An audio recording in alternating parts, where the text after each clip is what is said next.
Bonjour à toutes et à tous et bienvenue sur Mosaïque Cristal. Merci d'être avec nous pour ce nouveau journal. J'espère que vous allez bien. Aujourd'hui, le programme sera majoritairement consacré à ce qui se passe dans les établissements scolaires.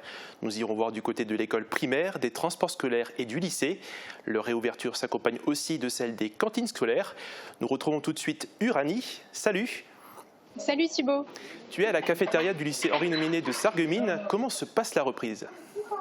Eh bien écoute, là ça vient à peine de commencer à se remplir dans la salle, enfin se remplir c'est un bien grand mot, les élèves arrivent à peine pour manger, il y a aussi le personnel et les enseignants sur place. Alors la reprise s'est déjà faite hier avec 30 personnes servies pour les repas, aujourd'hui 80 sont attendus en théorie. Je vais aller m'équiper pour vous montrer un petit peu comment ça se passe aussi dans les coulisses en cuisine, on aura l'occasion de parler avec le chef et on fera le point sur l'organisation avec le proviseur. A tout de suite. A tout à l'heure Uranie, on a hâte de s'immerger dans les cuisines et merci à Marie-Morgane qui t'accompagne au cadrage. Mais avant de passer à l'actualité du jour, je me demande si le ciel nous privera du soleil comme aujourd'hui. C'est parti pour les prévisions météo pour demain. La météo vous est présentée par le Crédit Mutuel. Une banque qui appartient à ses clients, ça change tout.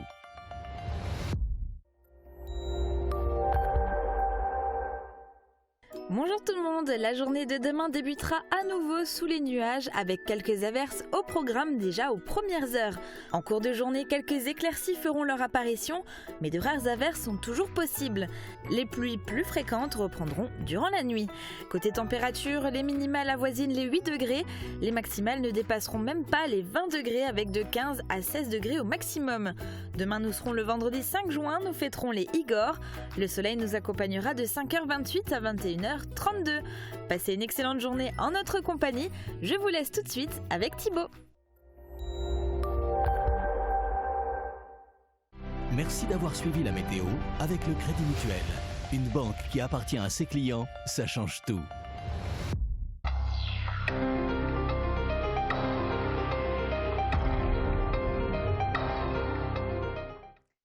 Parmi les infos du jour, vous savez que les bars et restaurants ont rouvert leurs portes ce mardi. À Sarreguemines, une douzaine de demandes d'extension de terrasses ont été déposées en mairie. Toutes seront accordées si les conditions sont réunies. Pour le reste des news, c'est tout de suite dans notre Flash Info.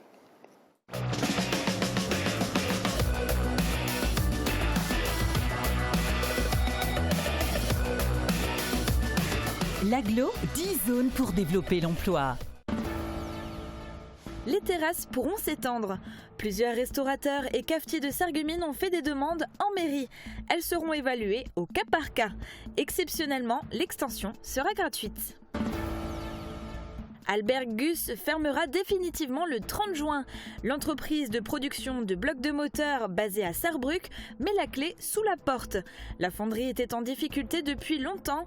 Fin novembre déjà, 600 postes avaient été supprimés. Avec la fermeture, 230 employés sont impactés. La médiathèque de Sarreguemines rouvre ses portes. Dès le mardi 9 juin, le public pourra de nouveau accéder aux collections. Le service de prêt à emporter sera toujours accessible. La consultation de la presse du jour ne sera en revanche pas possible. Le marché de Volminster change d'horaire.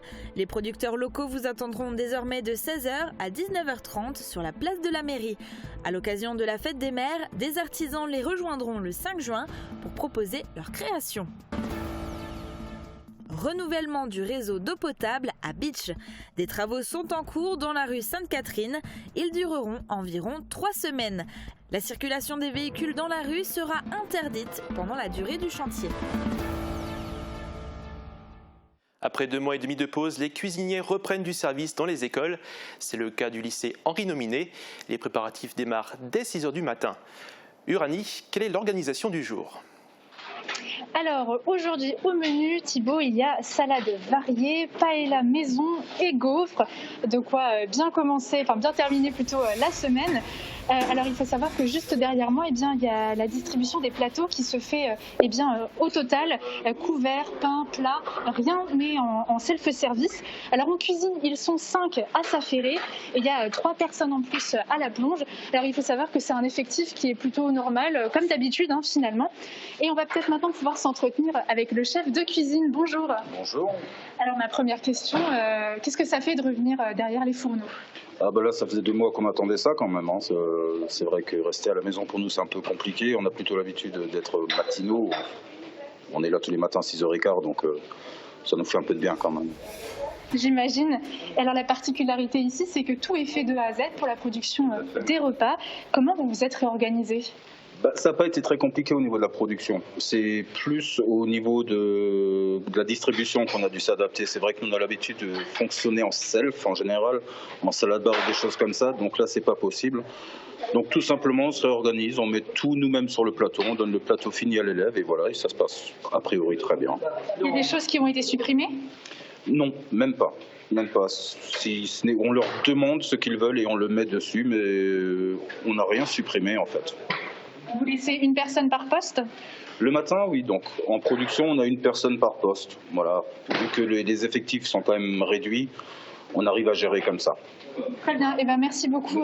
En tout cas, on va aller du côté de la salle maintenant. Alors le bar à salade par exemple a été enlevé. Le tri qui est fait normalement à la fin du repas n'est fait que par le personnel. Donc c'est vrai que c'est aussi ça qui change, mais il y a aussi l'ambiance, la convivialité qui n'est peut-être plus la même à l'intérieur de cette salle. Beaucoup de changements.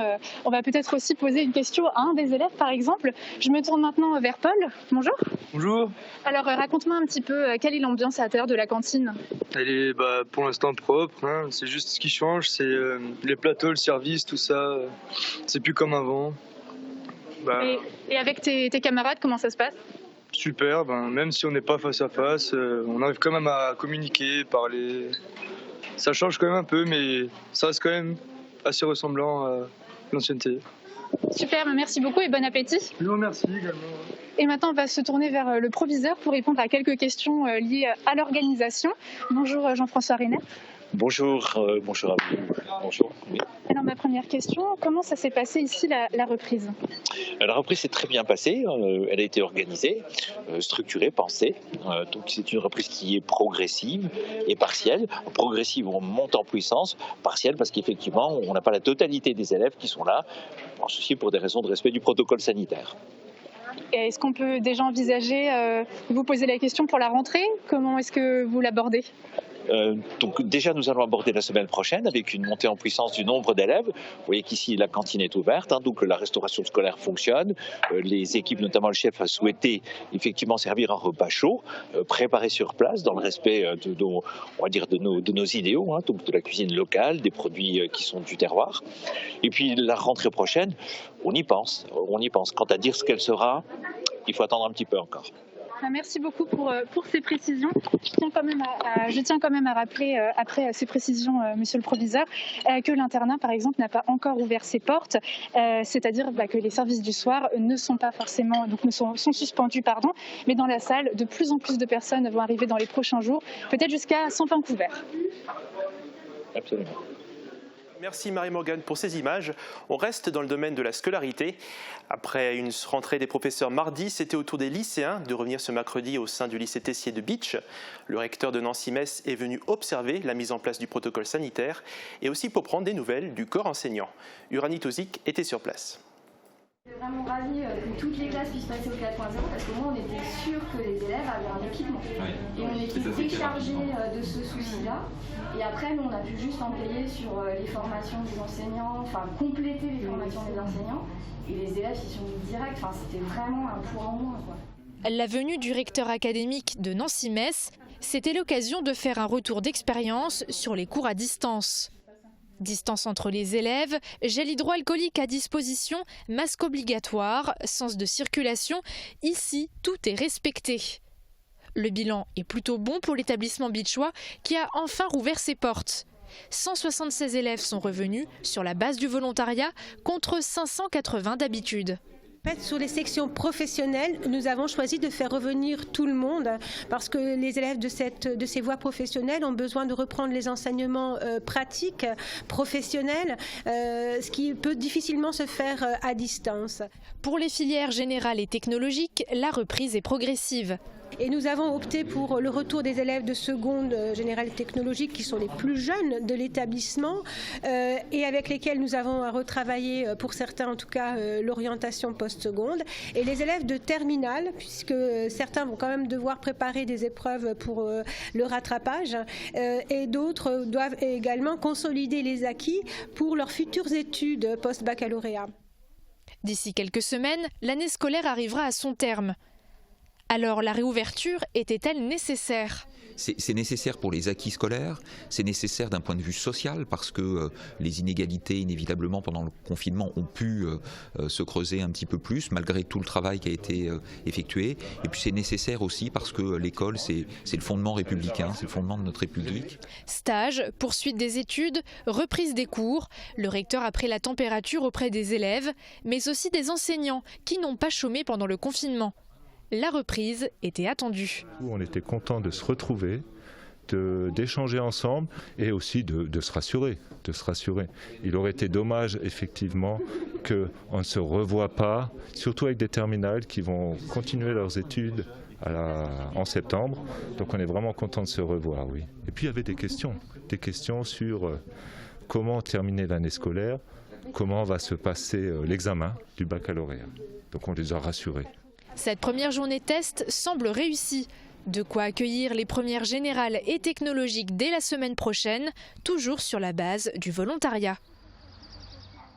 À l'extérieur de l'établissement, quelques manifestants étaient là, mais ne faisaient pas partie du lycée Bitchois. Il y avait des enseignants de Sarreguemines, du personnel scolaire et une assistante maternelle. Ils ont profité de la venue du recteur pour exprimer leur colère. On leur a tendu notre micro.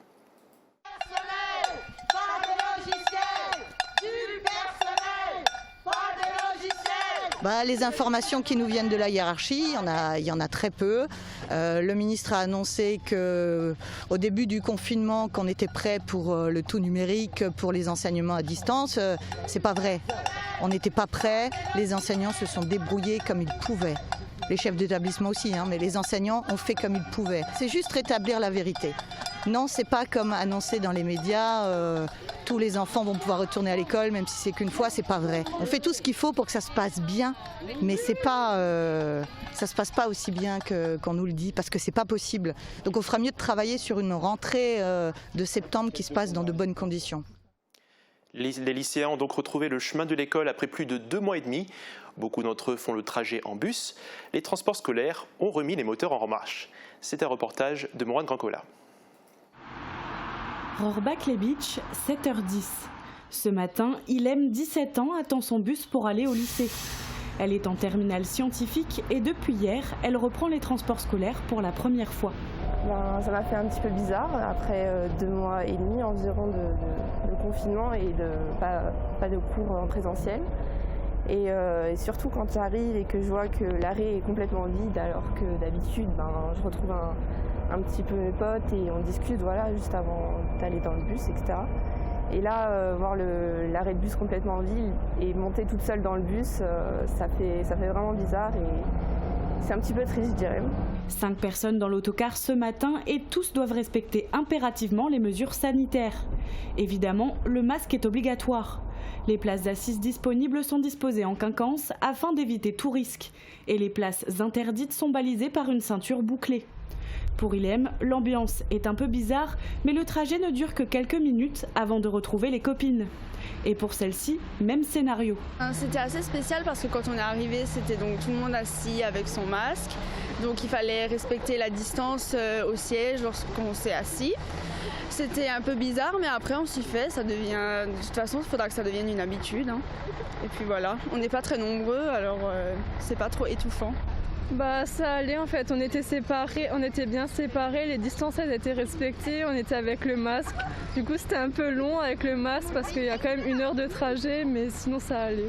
Pour Ilem et ses amis, la reprise des cours n'était pas obligatoire, mais elles ont tout de même tenu à être présentes pour un dernier au revoir. On ne voulait pas non plus quitter le lycée sans y retourner, donc on continue d'y aller et bon ça va, c'est sympa. Ça fait plaisir de revoir ses professeurs et ses amis, mais c'est sûr que c'est très différent, mais ça va. Alors, on n'est pas obligé de revenir, mais j'ai quand même voulu revenir parce que c'est ma dernière année. Je voulais revoir une dernière fois mes potes, revoir une dernière fois mes profs, rendre mes livres au CDI, récupérer mes affaires au casier, etc. Et faire un vrai au revoir au lycée, on va dire.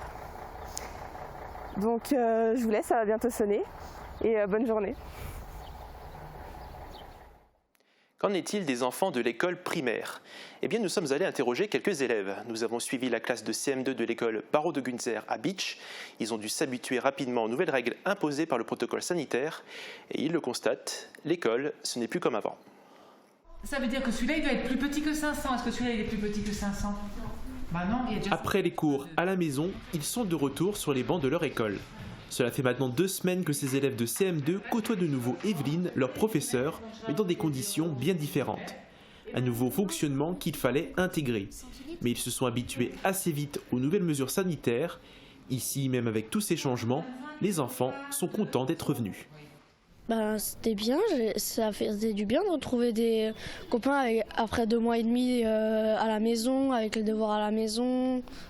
Et ça fait du bien de les revoir. Je voulais bien retourner à l'école pour revoir la maîtresse parce qu'après je vais en 6e, alors je n'aurai plus la maîtresse. Et pour revoir mes amis. Pour le moment, ils ne pourront pas tous les revoir. Cette classe de CM2 de l'école Barreau de Gunzer de Bitche compte habituellement 28 élèves. Seulement 7 sont présents pour une capacité de 11 grand maximum. Après un petit calcul mental, c'est donc 21 jeunes qui continuent de suivre le même programme depuis chez eux. Et même si on a retrouvé quelques copains à l'école, il est difficile pour certains de ne plus pouvoir se rapprocher. Très difficile. En vrai, j'ai pas su qu'il y avait des limites entre les personnes. Entre des distances 1 mètre ou 2, c'est très difficile parce que tu peux pas te rapprocher des copains ni te faire des checks. Alors c'est très difficile pour la rentrée. La distanciation n'est pas la seule nouvelle règle du jeu. Chacun dispose d'un sac à son nom pour y mettre ses affaires et éviter tout autre contact. On se désinfecte les mains au début et à la fin de la journée, mais aussi quand on sort en récréation. La majorité des parties communes ne peuvent plus être touchées. Le port du masque, lui, n'est pas obligatoire pour ses élèves. On le met si on le souhaite. Pour certains, il peut être gênant, mais pour Léonie, il est très important. J'ai pas trop peur, mais comme ma mère elle travaille dans une EHPAD, j'ai peut-être peur de ramener quelque chose à ma mère et que ma mère la ramène là-bas ou le contraire. Du coup, c'est pour ça que je porte un masque, parce que j'ai peur de donner quelque chose encore. Comme il reste plus beaucoup de malades, alors j'ai pas envie que ça recommence. Des nouvelles mesures qui demandent du temps supplémentaire. Chaque classe entre et sort de l'établissement de manière décalée. Les enseignants comme les élèves se sont habitués à ce nouveau fonctionnement. Tous espèrent revoir un jour la cour de l'école à nouveau pleine. Le secteur de l'automobile commence à se remettre en marche. Avec 4500 salariés dans ses usines de Borny et Trémery, le groupe PSA a mis en place un protocole sanitaire drastique afin d'éviter tout risque de contamination. Ces mesures occupent 20% du temps de travail des salariés. On se dirige vers Trémery où les machines se sont relancées. Un reportage de Fanny Bragard. Au point mort depuis le 16 mars, l'activité redémarre progressivement dans les usines PSA. Pour sécuriser cette reprise, le constructeur automobile a mis en place un protocole sanitaire renforcé. Dès l'entrée du site, distance de sécurité, contrôle de température, distribution de masques et de gel hydroalcoolique marquent le pas des salariés. À l'intérieur des 400 000 m² de l'usine de Trémery, c'est tout le parcours des opérateurs qui a été revu. Sur les lignes de montage, les postes de travail ont été aménagés dans le respect des gestes barrières. Notre première priorité, effectivement, c'est la santé des salariés. C'est pour ça qu'on a pris la décision de redémarrer avec un protocole sanitaire drastique. Ce protocole-là, on a eu des directives du gouvernement et on les a partagées avec notre organisation syndicale, les C2SCT, pour valider la mise en place des postes. Après une formation théorique, les salariés ont découvert la configuration post-Covid de leur usine. Pour assurer leur sécurité, des référents ont pour mission quotidienne de vérifier l'application de la centaine de mesures du protocole. On s'habitue, donc à la fin de la première journée, on a pris déjà les premiers rituels et dès la première semaine, les gens se sont adaptés. Bon, c'est sûr, ça reste quand même des contraintes, mais on fait avec. Aujourd'hui, on a réussi quand même à prendre le bon rythme avec toutes nos mesures vis-à-vis du protocole. Après 2 mois d'interruption totale, la production de moteurs passe la seconde. À ce jour, 80% des effectifs ont repris le travail à une cadence ralentie. Sur cette ligne, 1300 moteurs sortent chaque jour, contre 2700 en temps normal. Déjà donc de reprendre la production au maximum, ce qui fait vraiment plaisir à tout le monde de retrouver son poste de travail. Actuellement on est à 2 équipes, on va dans plusieurs semaines passer peut-être à 3 équipes selon les secteurs. On attend donc par rapport aux ventes de véhicules, on va suivre la demande de nos clients. L'activité industrielle étant dictée par l'activité commerciale, ce sont les commandes réalisées en concession qui vont tirer la production. Seule usine PSA à produire des moteurs électriques, Trémery compte sur le plan de soutien du gouvernement pour relancer la demande, même si le niveau d'avant-crise ne sera pas retrouvé avant plusieurs mois. Le directeur de Mosaïque Cristal nous a fait part de son désarroi à propos de la chapelle des Saints à Schweyen. De l'extérieur, la chapelle située au cœur de la forêt semble en parfait état, mais l'allée est barrée et les rubans bloquent la porte. Dans le Républicain lorrain, le maire indique la cause de cette situation inédite. Un incendie s'est déclaré à l'intérieur et une enquête est en cours pour en déterminer la cause. Mais une question reste en suspens, comment réparer les dégâts et surtout avec quel financement ? Une journée de pluie, une nuit glaciale, le lundi 11 mai a été fatale pour une grande partie des cigognos de la région. Nous avons fait le point sur la situation des nids à Sarralbe et à Bitche. C'est un sujet de Sandrine Serbino, Julien Tesser et Marc Huder. À Bitche comme à Sarralbe, des couples de cigognes ont fait leur nid. On dénombre plus de 30 couples à Sarralbe. Malgré le confinement en 2020, la météo du 11 mai aura scellé le sort de beaucoup de cigognos. Il y a eu un gros problème avec le fameux lundi noir, que j'appelle lundi noir, c'est-à-dire le lundi 11 mai, le lundi des Saintes-Glaces. Il a plu 32 mm toute la journée et la nuit du lundi au mardi, il a gelé. Donc il y a beaucoup de nids où les cigognos ont pataugé dans 2-3 cm d'eau, des températures négatives là-dessus. Les cigognos ont gelé et 70 à 80% des cigognos sont morts. Je monte dans les nids, je connaissais des nids où il y avait 4-5 cigognos, j'avais 2 nids de 6 cigognos l'année dernière et je suis allé les voir la semaine dernière, zéro, il n'y a plus rien. Tous les cigognos de moins d'1,5 kg, de moins d'un mois, les cigognos sont morts. À Bitche, le constat est le même. Plus de 50% de mortalité dans les quelques nids que compte la ville. On a plus de 50% de mortalité, 3 morts sur le nid de l'hôtel de ville, 1 ou 2 au myosotis, peut-être 1, on a du mal à le voir, sur l'école Gunzer, et le seul qui semble avoir donné de bons résultats, c'est 1 à 2 jeunes sur une propriété privée. Le drone de Mosaïque Cristal a pu lever des doutes sur certains nids de la ville et l'espoir est encore permis. Gilles Fauchon à Bitche a constaté que la cigogne qui a élu domicile sur l'hôtel de ville essaie d'avoir une seconde ponte. Le comportement du couple, les différentes parades, les accouplements que nous avons vus ces derniers jours font à penser que peut-être la femelle fera peut-être une ponte d'1 ou 2 œufs de remplacement. Donc il y aura de nouveau cette période au mois de septembre qui sera critique et où il faudra être très vigilant pour sauvegarder les jeunes au cas où le mauvais temps arriverait précocement, de les récupérer, de les ramener à Neuvillers-les-Savernes pour les soigner et les remettre d'aplomb afin qu'ils puissent survivre l'hiver.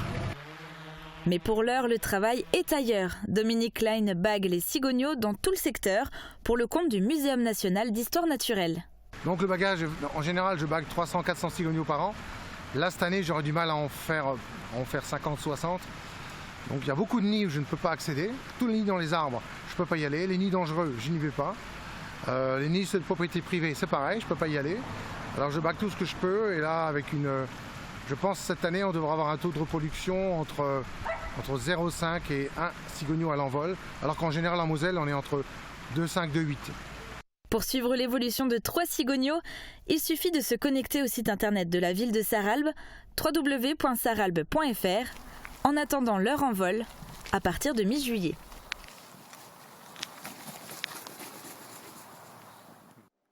Nous arrivons à la fin de notre journal, mais restez avec nous.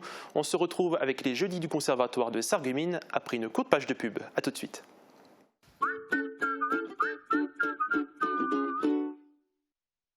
Envie d'une nouvelle voiture ? Go-Car Bike, c'est plus de 25 ans d'expérience et une équipe de passionnés qui est là pour vous guider dans votre projet. Confiez-nous votre recherche personnalisée et qui sait, peut-être que votre bonheur se trouve déjà sur notre parc. Pour rouler l'esprit tranquille, optez pour nos solutions de financement avec extension de garantie jusqu'à 6 ans. N'attendez plus, venez nous rencontrer au 18 rue des Bouvreuils à Sarreguemines. Un décor cosy et chaleureux, une équipe sympathique, une cuisine faite de produits frais, une vue magnifique sur le golfe de Sarreguemines. Le Green, le restaurant qui ne manquera pas de vous séduire. Vous êtes salarié? Votre patron peut vous récompenser par des chèques cadeaux à dépenser dans plus de 60 commerces sarregueminois. Pour l'entreprise, ce sont 0% de charges sociales et fiscales et 0% d'impôts. Shop in Sarreguemines, c'est sympa, astucieux et innovant. Parlez-en autour de vous. Toute l'équipe de la Maison Berre est heureuse de vous revoir en ville. Nous continuons à appliquer scrupuleusement les gestes barrières et avons maintenu notre service de livraison à domicile sur Sarreguemines. Soucieux de vous faire partager notre savoir-faire artisanal, tous nos produits sont faits maison. Vous connaissez cette situation? Dans le doute, n'hésitez pas. Faites dépister votre audition. À la passion de l'audition, bénéficiez de l'accompagnement et de l'expertise de nos conseillers.